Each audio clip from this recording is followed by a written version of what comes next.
தெரியலங்க, டிசம்பர் ஜனவரி ஆனா சென்னைக்கு மழை ராசி. இந்த புத்தக கண்காட்சியை இனிமே பிப்ரவரியில வைக்கணும் போல, மழை விட்ட பிறகு. இந்த தலைப்புல நேற்றைய நினைவுகள் தான் மகிழ்ச்சி தருகின்றன என்று பேசுவதற்கு ஒரு இளம் பேச்சாளர் தம்பி அருண் அவர்கள். அவரு எலெக்ஷன்ல நிக்கிற மாதிரி கும்பிட்டு பார்த்தாரு, ஒருத்தர் கை தட்ட மாட்டேங்க.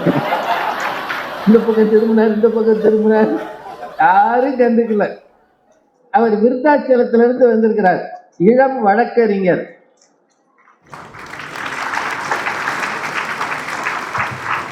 கோர்ட்லையும் பேசுவார், மேடையிலையும் பேசுவார்.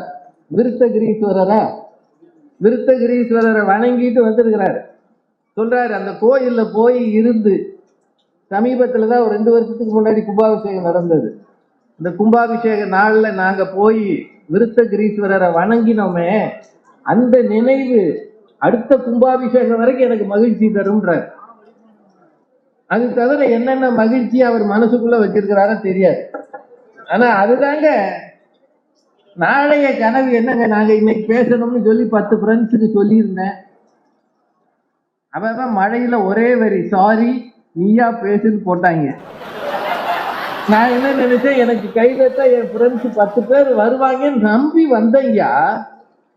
அவன் எல்லாரும் சாரி நீயே பேசு அப்படின்னு போட்டான்னா என் கனவு என்ன ஆச்சு, பனால் ஆயிடுச்சு.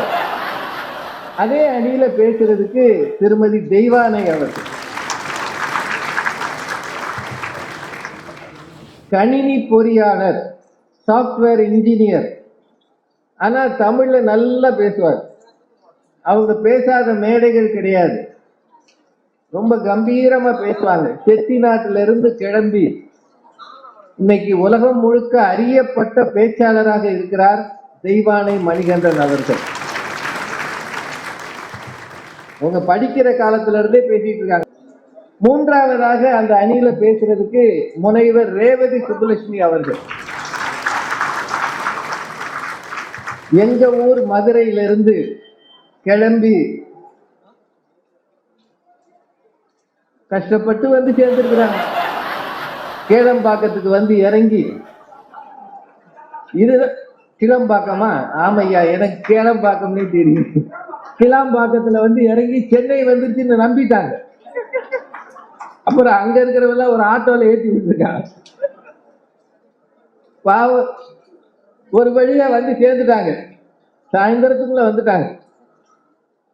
ரேவதி சுப்புலட்சுமி அவர்கள் மதுரை செந்தமிழ் கல்லூரியில துணை முதல்வரா இருக்கிறாங்க. ஒரு துணை முதல்வர் நம்ம பட்டிமன்றத்தில் பேசுறாங்கன்றது எவ்வளவு பெரிய விஷயம். என்னங்க, சில ஆளு பேராசிரியர் ஆன உடனே பட்டிமன்றமா வேஸ்ட்ன்றாங்க. ஆனா ஒரு துணை முதல்வர் எவ்வளவு பொறுப்பானது. முதல்வர் வரலைன்னா இவங்க தான் முதல்வர், பொறுப்பு முதல்வர். அப்ப பொறுப்பான ஒரு பதவியில் இருக்கிறவங்க இங்க பேச வந்திருக்கிறாங்கன்றது ரொம்ப நல்ல விஷயம். அதனால இந்த அணியில 3 பேர் நேற்றைய நினைவுகளைன்னு பேசுறதுக்கு தயாரா இருக்கிறாங்க.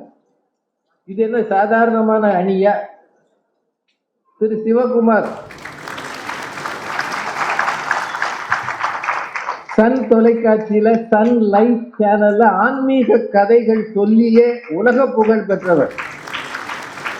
காலையில 6 மணிக்கு பல பேரை எழுப்பி விட்டவரே இவர் தான். எந்திரிச்ச உடனே யாரை பார்க்கணும்னு நினைப்பாங்கல்ல. கல்யாணம் ஆன புதுசுல வீட்டுக்காரம்மாவை பார்ப்பாங்க. கல்யாணம் ஆகி கொஞ்ச நாள் ஆன பிறகு அந்த திசைக்கே திரும்ப மாட்டான். ஆனா பலரும் காலை எழுந்த உடனே சன் தொலைக்காட்சியில பார்த்தது இவர் முகம்தான்.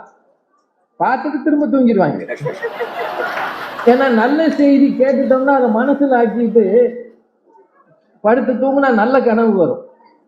அதனால ஒரு அருமையான ஆன்மீக சிந்தனையாளர், சிறந்த பேச்சாளர். நாளைய கனவு தாங்க, பழைய நினைவை கிளறுனா குப்பையை கிளற மாதிரி கோழி தான் அது செய்யும். மனுஷன் ஏன் அது செய்யணும்? சார், நேற்று நான் எப்படி பேசினேன் தெரியுமா ஒரு மேடையில்? யாரு கேட்பா? ஓ விடியா, இன்னைக்கு என்ன பேசுறேன், நாளைக்கு என்ன பேச போற, அதுதாங்க முக்கியம் அப்படின்னு சொல்றதுக்கு சிவகுமார். அந்த அணியில திருமதி அக்ஷயா. அவங்க வளர்ந்து வருகிற இளம் பேச்சாளர், கொஞ்சம் புதுசா பேச வைப்போமே. அவங்கள நிறைய பேசுறாங்க, எந்நேரமும் பார்த்த முகமேவா. இப்ப எங்களையெல்லாம் டிவியில பேசுறோம், யூடியூப்ல ஏதாவது பார்த்தோன்னே கீழே கமெண்ட் போடுவாங்க, இந்த மூஞ்சி இன்னமும் பேசுகிறதாங்க. நான் பொய் சொல்லலைங்க, போட்டிருக்காங்க. என் மேல அவ்வளவு அன்பு. இன்னும் சில பேர் போட்டிருக்காங்க, இவங்களுக்கு எண்டே கிடையாது. எவ்வளவு அபிமானம் இருந்தா அப்படியெல்லாம் சொல்லுவாங்க. அப்படி சில பேர் இருப்பாங்க தானே சார். நம்மளை எல்லாருக்கும் பிடிக்கணும்னு அவசியம் இல்லைல்ல. வீட்டுல இருக்கிறவங்களுக்கு நம்மளை பிடிக்க மாட்டேங்குது. ஒரு யாரோ ஒருத்தர் பார்த்தோன்னே அவன் என்ன எரிச்சல்ல இருந்தானோ அவன் ஒரு அன்பு மிகுதியில கூட போடலாம் தானே. இந்த உலகத்துல எல்லாருக்கும் நல்லவங்களா வாழ்றது ரொம்ப கஷ்டம் தானே. அதனால அவனையும் நாம அங்கீகரிச்சு தான் சொல்லணும். அவன் கருத்துலயும் ஒரு உண்மை இருக்கு. புது ஆள் வரணும்னு நாம விரும்புறான், விரும்பிட்டு போறானே, நம்ம ஏன் அதை தடுக்கணும்? ஜனநாயக நாட்டில் எல்லா கருத்துக்களையும் அங்கீகரிக்க வேண்டும். கருத்து எதிர்கருத்தாக இருந்தாலும் கேட்பதுதான் ஜனநாயகம். ஒரு கருத்து மட்டுமே இருக்க வேண்டும் என்று சொல்வது ஜனநாயகம் அல்ல. மாற்று கருத்து சிந்தனைகள் வந்தாலும் அங்கீகரிக்கணும். பட்டிமன்றம் அதைத்தான் செய்கிறது. பட்டிமன்றம் என்ன கொடுக்கிறது என்று கேட்கிறார்கள் நிறைய பேர்.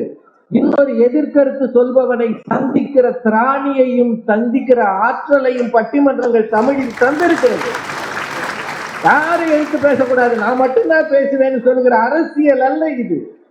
நான் பேசுறதுக்கு என் ஆளுங்க மட்டும் கை தட்டுவாங்க, எதிர்கோஷ்டியை அலோவ் பண்ண மாட்டாங்க. யாராவது எதிர்கருத்து சொன்னா புடிச்சு தூக்கி வெளியே போட்டுருவான். நான் பட்டிமன்றத்துல மட்டும்தான் கேட்டு அதற்கான பதிலை அந்தந்த இடத்தில் சுட சுட தருகிற ஆற்றல் மிக்க பேச்சாளர்கள் தமிழ் பட்டிமன்றங்களில் வியாபித்து இருக்கிறார்கள். அதனால அந்த மாதிரி எதிர்கருத்து சொல்றவங்க சொல்லிட்டு போறான். இளம் பேச்சாளர்கள் இவங்களும் வர்றாங்க. அதுல அக்ஷயா பேசுகிறார். நிறைவாக திருமதி பாரதி பாஸ்கர் அவர்கள் தமிழுக்கு மிகச் சிறப்பாக தன்னுடைய பங்களிப்பை செய்து வருகிறார். மேடையில, எழுத்துல, இன்னும் பல வகையாக. எழுத்து அவங்க ஒரு நல்ல எழுத்தாளர். ஐயா கவிதா பதிப்பகம் சொக்கலிங்கம் அவர்களே அவரது 5 நூல்களை பதிப்பிச்சிருக்கிறார். 5 நூல்கள். பேச்சாளருக்கு தான் கைதிட்டீங்களா? எழுத்தாளர் கைதிட்டு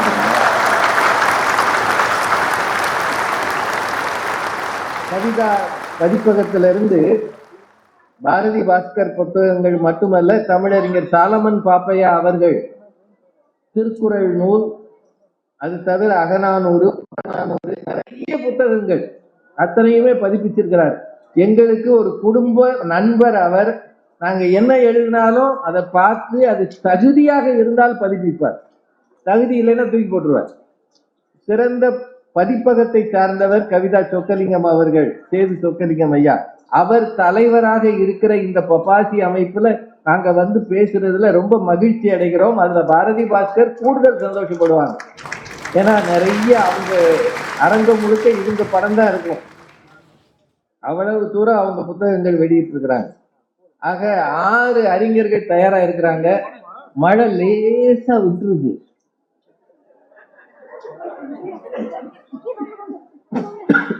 விட்ட மாதிரி இருக்கு. அதனால இந்த வேகத்துல இந்த நிகழ்ச்சியை தொடங்கி சீக்கிரமே முடிச்சிடலாம். நேற்றைய நினைவுகளே என்ற அணியின் சார்பிலே தம்பி அருண் அவர்கள் பேச வருகிறார். அவரை உங்கள் சார்பிலே அழைத்து அமைகிறேன். நன்றி, வணக்கம். போற்றுதலுக்குரிய நடுவர் உள்ளிட்ட அவைக்கு வணக்கம். பறவைகளுக்கு சிறகுகள், மனிதர்களுக்கு புத்தகங்கள் என்று சொல்வார்கள். அப்படிப்பட்ட புத்தகத்தை காதலிக்கும் அற்புதமான புத்தக நேசகர்கள் உங்கள் அனைவருக்கும் சிறப்பு வணக்கம். நடுவர் அவர்களே, சொல்லுங்க. மகிழ்ச்சி அப்படின்றது நேற்றைய நினைவுகள் தான் நாங்க பேச வந்திருக்கோம். நாங்க 3 பேர் என்ன எங்க அணி என்ன சொல்றோம் அப்படின்னா, நேற்று நடந்ததை நினைச்சு மகிழ்ச்சியாக அசை போடுவதற்காக நாங்க 3 பேர் வந்திருக்கோம். ஆனா அவங்க 3 பேரு நாளைய கனவு நடக்குமோ நடக்காதோ தெரியாது. ஆனா காத்துல சண்டை போடுறதுக்கு அவங்க 3 பேர் வந்திருக்கிறாங்க. காத்துல? ஆமா. நாங்க 3 பேரும் நேற்று சாப்பிட்ட விருந்து நல்லா இருந்துச்சு, ரொம்ப சுவையா இருந்துச்சுன்னு சொல்ல வந்திருக்கோம். அவங்க 3 பேரும் நாளைக்கு நாங்க விருந்து சாப்பிடுவோம், அது நல்லா இருக்கும் அப்படின்னு சொல்றாங்க. அது நல்லா இருக்குமா இல்லையான்றது நீங்க தான் முடிவு பண்ணுங்க. முதல்ல விருந்து நடக்குமா, மழை வந்து கெடுக்குமா? சிம்பிளா சொன்னா வெள்ளை காக்கா பறக்குது அப்படின்றதுதான் அந்த அணி. யோசிச்சு பாருங்க, டாக்டர் ஆகணும், இன்ஜினியர் ஆகணும், கலெக்டர் ஆகணும், எல்லாம் ஆனதுக்கு அப்புறம் பேசாம நேத்து இருந்த மாதிரி குழந்தையாவே இருந்துக்கலாம் நினைக்க வைக்குது பாத்தீங்களா? அதுதாங்க வாழ்க்கை. நல்லா கை தட்டலாம். இதுல இன்றைக்கும் நாளைக்கு 1000 விஷயங்கள் வரலாம். நேற்று நடந்தது கூட இன்னைக்கு இருக்குமான்னு யோசிச்சு பாருங்க. 1000 சூப்பர் ஹீரோ நாளைக்கு வரலாம். நேற்று நம்ம பார்த்த சக்திமான் மாதிரி ஒரு சூப்பர் ஹீரோ வருவாரா? 1000 மாடி கார்கள் நாளைக்கு வரலாம். நேற்று எங்க ஏரியால அம்பாசிடர் கார் போனா பின்னாடியே ஓடுவோம் பாருங்க சின்ன வயசுல. அந்த நினைவு கொடுக்கக்கூடிய மகிழ்ச்சி இருக்குமா? வேற வேலை இல்லைங்களா அப்போ? நாளைக்கு உங்களுடைய 100 ரூபாய் கூட செல்லாம போலாம். ஆனா நேற்று எங்க 10 பைசால எவ்வளவு பொருட்கள் நாங்க வாங்கினோம். இருந்து நல்ல பேச்சா போயிட்டுக்கியா? செல்லாம போட்டோம். இன்னைக்கு 1000 ஸ்மார்ட் வாட்ச் கட்டுறோம். ஆனா நேத்து தென்னை ஓலையில ஸ்மார்ட் வாட்ச் கட்டுவோம். தென்னை ஓலை அதுல மணி பார்க்க முடியாதுன்னு தெரியும். ஆனாலும் நிமிஷத்துக்கு ஒரு தடவை என்னமோ பெரிய கலெக்டர் மாதிரி மணி ஆகுதுன்னு பார்த்தோம் பாருங்க. அந்த அழகான நினைவுகள் தான் வாழ்க்கையில பெரிய மகிழ்ச்சி. ஜவ்வு மிட்டாயில வாட்ச் கட்டிருக்கீங்களா? அதுதான் சூப்பர். நாளைக்கு 1000 ஏடிஎம், 1000 கூகுள் பே, 1000 போன் பே வரலாம். ஆனா நேத்து எங்க பாட்டி முந்தான இருக்கு பாருங்க, அதுதான் இங்க ஏடிஎம்ஏ. அதுல இருந்து எடுத்து கொடுக்குற அந்த 50 காசும் அந்த 1 ரூபாவும் கொடுக்கக்கூடிய நினைவுகள் இருக்கு பாருங்க. அது பாட்டி கொடுத்ததா இல்ல நீங்களா எடுத்ததா? அது சொல்லுவோம், அதுவும் பண்ணுவோம். 10 பைசா கேட்டாலே பெரிய குலகுத்தம் பண்ண மாதிரி பார்ப்பாங்க அப்ப. ஆனா அப்ப இருந்த மகிழ்ச்சி இப்ப நிச்சயமா கிடையாது, நாளைக்கும் கிடையாதுன்றதுதான் உண்மை. நுங்கு வண்டி ஓட்டுவோம் நடுவர்களே. சின்ன வயசுல நுங்கு வண்டி, இந்த சாப்பிட்டு போட்ட நுங்கு ஓடு இருக்கு பாத்தீங்களா, அதுதான் டயர். கவட்ட குச்சி வி ஷேப்ல இருக்கும். அந்த குச்சி அப்படி சொருவி அதான் steering. No licence, no petrol, no RC book, வாயிலே சவுண்ட் கொடுப்போம் அப்படின்னு. அப்படி ஓட்டும் போது ஒரு மகிழ்ச்சி இருக்கு பாருங்க. இன்னும் நீங்க நொங்க வண்டி விட்டு இறங்கல போறீங்க. உண்மையே அந்த நாட்கள் நினைச்சு பார்க்கும்போது அவ்வளவு அழகா இருக்கு. சைக்கிள் 1 ரூபாய் 2 ரூபாய் வாடகை சைக்கிள் எடுத்து ஓட்டுவோம். அந்த வாடகை சைக்கிள் அரைப்படல் அடிச்சு சைக்கிள் கற்றுக்கொண்ட நாட்கள் எவ்வளவு இனிமையானது. இப்ப அட்வொகேட்டா இருக்கேன், நல்லா சம்பாதிக்கிறேன், சைக்கிள் ஓட்ட கஷ்டமா இருக்கேன்னு பைக் வாங்கினேன். பைக்கோட ஈஸியா இருக்கேன்னு கார் வாங்கினேன். கார் வாங்கினதுக்கு அப்புறம் எந்த வேலையும் செய்யாம தொப்பை வாங்கினேன். இந்த தொப்பையை குறைக்கலான்னு ஜிம்முக்கு போனேன். ஓடாத சைக்கிளை ஓட்டுன்றாங்க. இதைத்தானே நான் நீங்க பண்ணிட்டு இருந்தேன் அப்படின்னு யோசிக்கிறீங்க பாத்தீங்களா?